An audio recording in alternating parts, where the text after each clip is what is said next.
One of the problems we encounter when working with text are the different approaches to using case, and you can end up with quite a mix of upper, lower, and mixed case, as you can see in columns D and E.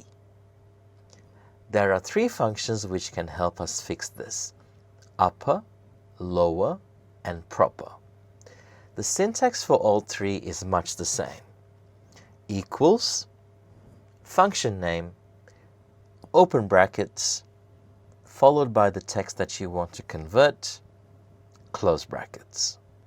Uma wants each of the names within the full name to start with a capital letter, but otherwise be lowercase. The proper function can do this task for us.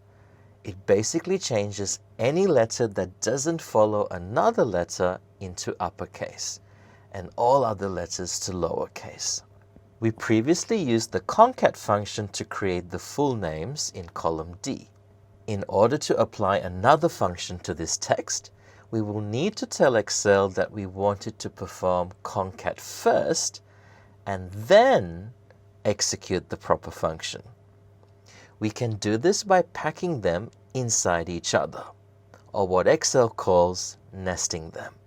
The important thing to know here is that Excel will calculate the innermost function first and then work its way outwards.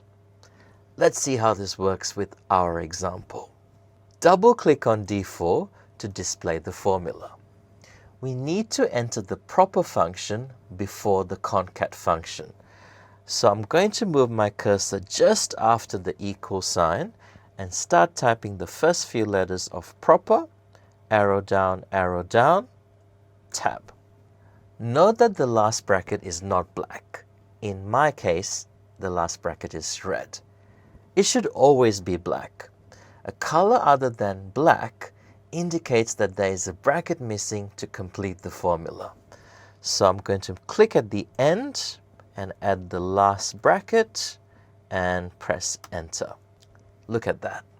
To finish up, double-click the fill handle in cell D4 to perform this for all employees in the database. Let's fix up the email addresses next. This time we are going to use the lower function, which will convert all letters into lowercase. And this time we are going to make the changes to our formula in the formula bar. You will remember that instead of using the concat function, we used the ampersand in this column to create the email addresses. First, select cell E4 and then click into the formula bar. Insert the lower function right after the equal sign and press tab. You can see that Excel has opened the bracket for us. And in the latest version of Excel, all we need to do is press tab again.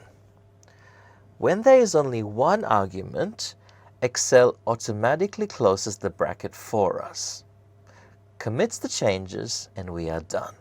In older versions of Excel and on a Mac, you are going to have to close the bracket at the end manually and then press enter to commit the changes. To finish up, double-click the fill handle in cell E4 to make this change for all the other entries as well.